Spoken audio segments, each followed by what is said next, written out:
Hi, this is Stuart Weems and welcome to the Investopoly podcast. In my regular weekly episodes, I talk about the theories, methodologies, and principles associated with investing.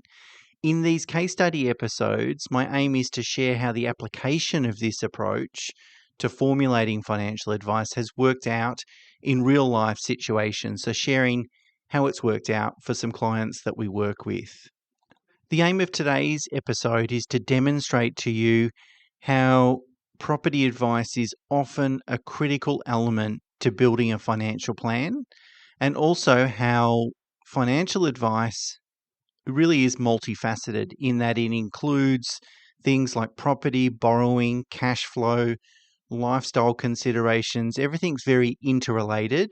So it's important that the advisor certainly appreciates that, understands that, and has the skill and knowledge in order to provide the advice that's ultimately going to drive the most amount of value. So I want to tell you about some clients that we met in 2019. There was female and male. They were together. They were married or actually engaged to be married at that time. The male owned a new build apartment and it had about $200,000 of equity in that apartment. The female had bought a house and land package a few years ago and had been busily sort of repaying the loan, and she had accumulated about $260,000 of equity in that property. They both had very high incomes. They were both white-collar professionals, but also they spent a lot of money as well. So cash flow management was kind of a bit of a challenge with them. When we look at the two properties that they currently owned, neither of them would be considered investment grade, and we weren't optimistic about the future growth rates of those properties. So our advice was to sell both those properties, take that $460,000 of equity, and buy the highest quality asset that they could afford. Now, in order to extend their budget, our advice was to hold on to as much cash as possible. So obviously when they sold those two properties, they would have walked away with about $460,000. And because we wanted to really extend our borrowing capacity, the best way to do that is make sure we had as large a financial buffer as possible.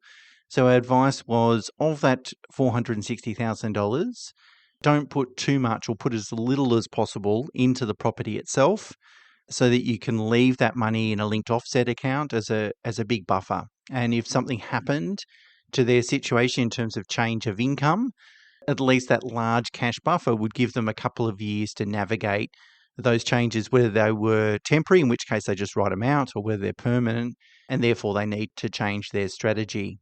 In terms of asset selection, my advice was don't worry about the building so much. Buy the right parcel of land in the right location.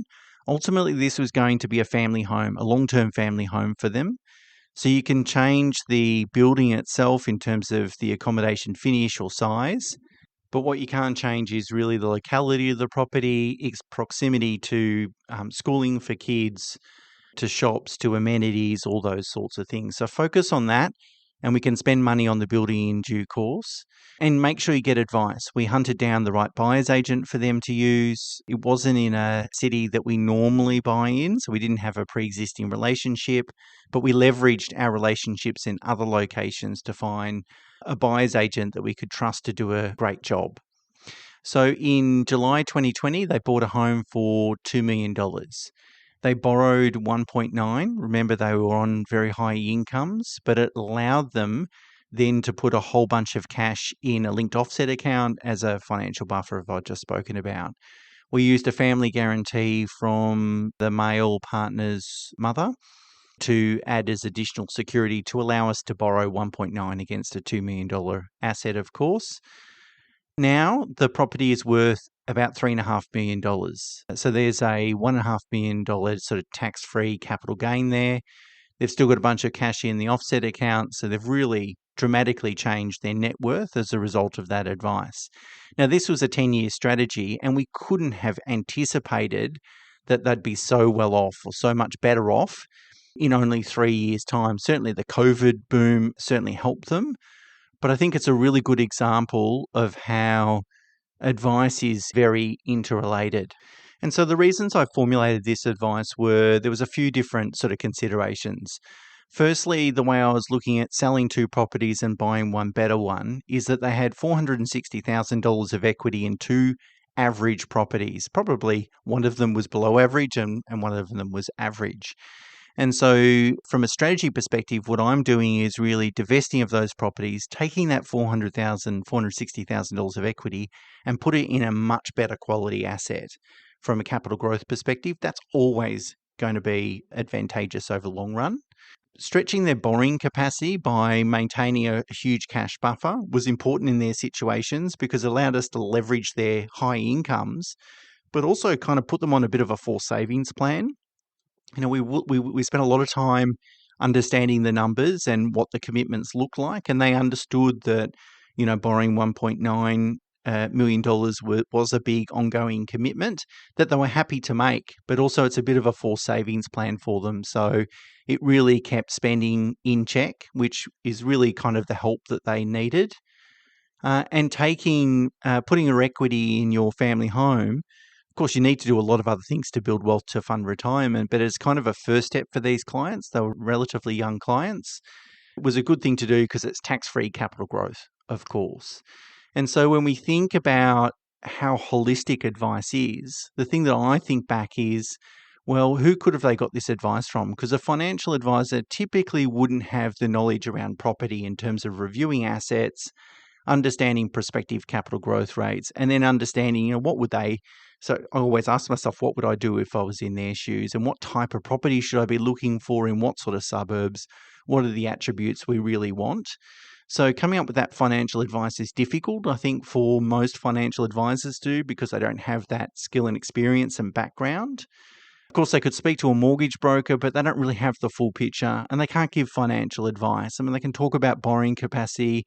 A lot of good brokers will talk about property and buying well, which is fantastic, but they really can't add the other elements to really consider whether, overextending themselves, obviously we don't want to do that. So to what point can we extend ourselves where we're certainly pushing the limit, but we're not over pushing the limit?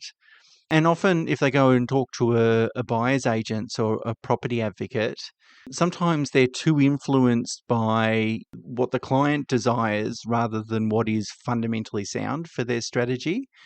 So it's difficult. You really need a person that has that well-rounded experience, or you need to get all those 3 advisors in the same room, which is not impossible, of course, in order to get that holistic advice.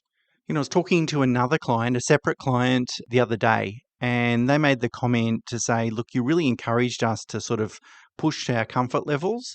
Again, it was a scenario where we were upgrading the family home. And they say, no, look back now, and they're certainly financially better off. That's a no-brainer. But also, she said, you can't underestimate the tremendous lifestyle impacts of having a home that really suits their needs.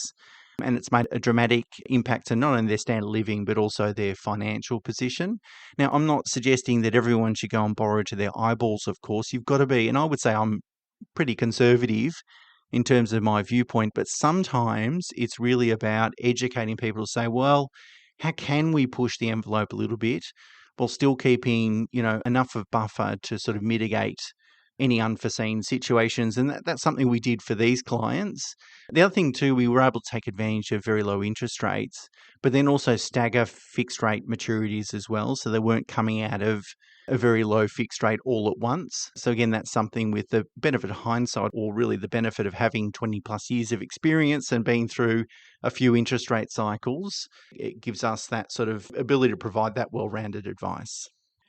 So this case study is really around making sure that if you're going to get advice, that it's well-rounded advice, and that where you live and when you buy your forever home, or how even it could be leapfrogging eventually to forever home, it is a really important part of most people's strategy because it does have a big impact on their lifestyle and their future and all those sorts of things.